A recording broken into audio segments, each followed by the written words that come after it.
proteger o meu patrimônio, o que é melhor? Um contrato de namoro ou uma declaração de união estável? Eu sou Priscila Tardem, sou advogada e esse é o tema do vídeo de hoje. Antes de começar, eu vou só pedir para você deixar aquele like e se inscrever no canal se ainda não for inscrito, porque eu sempre esqueço quando eu deixo para o final, ok? Então vamos à resposta.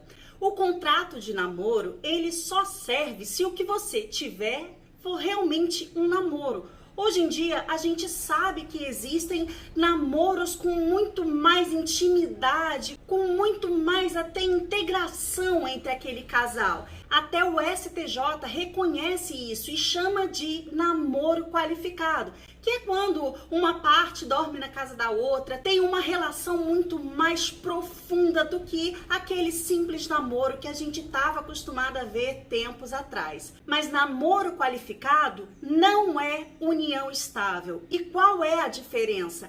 A diferença está na vontade de constituir uma família. Se você fizer esse contrato de namoro e declarar ali que vocês não têm intenção de constituir uma família, que aquela relação ali não passa de um namoro, isso aí vai ser muito útil na hora de o juiz avaliar lá na frente se o que havia entre vocês era um namoro ou uma união estável. Isso é claro se você precisar chegar a esse ponto, porque muitas vezes as partes, quando convencionam através de um contrato que ali vai haver apenas um namoro, é bem pouco provável que uma das partes busque o poder judiciário para ver declarada ali a existência de uma união estável. Então, se você não tem mesmo intenção de constituir uma família, você pode fazer um contrato de namoro. É claro que você não vai poder se comportar como se fosse um marido. Você vai ter que se comportar como sendo um namorado. Eu tô falando de não ter conta conjunta, eu tô falando de não declarar a pessoa como companheira para nenhum fim, como por exemplo, ser dependente do plano de saúde ou mesmo para entrar no clube sem precisar gastar ali a sua cota de visitantes, né? Então isso aí é importante. Você também não pode declará-la como sua dependente no imposto de renda, porque isso tudo vai muito além de um namoro, mesmo namoro qualificado. Então, se você quer ter um namoro, comporte-se como namorado. Se você morar junto, principalmente, é onde você precisa ter mais cuidado. Não assuma, por exemplo, compromissos financeiros com aquela namorada. Não compre em seu nome um carro para ela. Não pague a faculdade que ela está fazendo. Não se declare como marido e mulher. Tudo isso é importante. E mais uma coisa, deixe claro sempre que o que há ali é apenas um namoro. E você vai deixar isso claro para quem? Para ela e para todas as outras pessoas. Vamos supor então que o porteiro do seu prédio diga assim: olha, chegou uma correspondência para sua esposa. Não perca a oportunidade de dizer: não, ela não é minha esposa, é só minha namorada. Isso aí é relevante. E faça esse tipo de comentário sempre que você puder. Diga para todo mundo que vocês são apenas namorados. E mais uma coisa, se você estiver pretendendo se casar no futuro, é interessante colocar isso também no contrato de namoro. Não que isso vá te obrigar a se casar, ok? Você vai ter total liberdade de lá na frente desistir disso. Mas isso é importante porque a jurisprudência já declarou que a intenção futura de constituir família não faz gerar uma união estável, mesmo que o casal vá fazer ali o que a gente chama de test drive, né? Começa a morar junto um tempo para ver qual é, para ver se realmente vale a pena se casar. Lembrando que esse contrato não vai ter valor nenhum se vocês se comportarem como marido e mulher.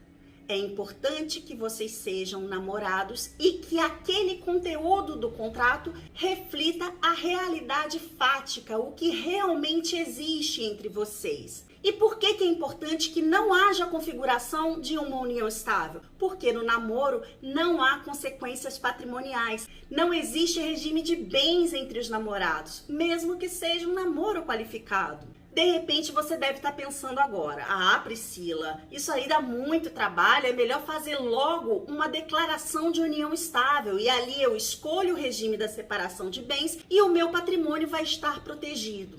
vai estar protegido para o caso de separação de vocês.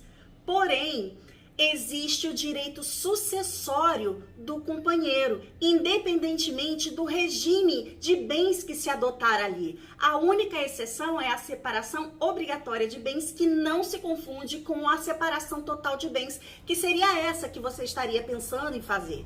Isso significa que, se você tiver uma companheira no momento da sua morte, ela se torna sua herdeira, mesmo que vocês estejam numa relação pelo regime da separação total de bens. Em que isso vai afetar na prática? Se você tiver filhos, o seu patrimônio não vai apenas para os seus filhos, vai ser dividido com ela também. Se você tiver pais vivos, por exemplo, no momento da sua morte, eles também vão herdar menos do seu patrimônio, por conta da existência da companheira. E por fim, se você não tiver nem descendentes nem ascendentes, mas tiver, por exemplo, irmãos e sobrinhos, a existência da companheira vai afastar o direito sucessório dos seus parentes colaterais. Significa que todo o seu patrimônio vai para a sua companheira.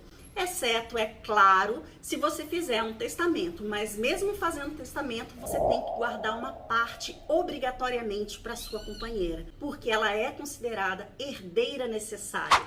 É por isso que eu falo, se você tem um namoro, faça um contrato de namoro. Se você tem uma união estável, faça um contrato de união estável. Agora, nesse momento, se você tem um namoro e depois você vier a ter uma união estável com a mesma pessoa, é só você fazer um novo contrato. Um contrato, dessa vez, de união estável. Percebe a diferença? E é sempre bom lembrar que eu tô aqui falando como se fosse para o homem, mas o inverso é exatamente o mesmo. Isso tudo é importante para evitar problemas lá na frente. Agindo agora, a sua dor de cabeça, se um dia vier a acontecer, vai ser bem menor, viu? E eu fico por aqui então, eu espero ter tirado essa dúvida de vocês e a gente se vê na próxima. Até lá!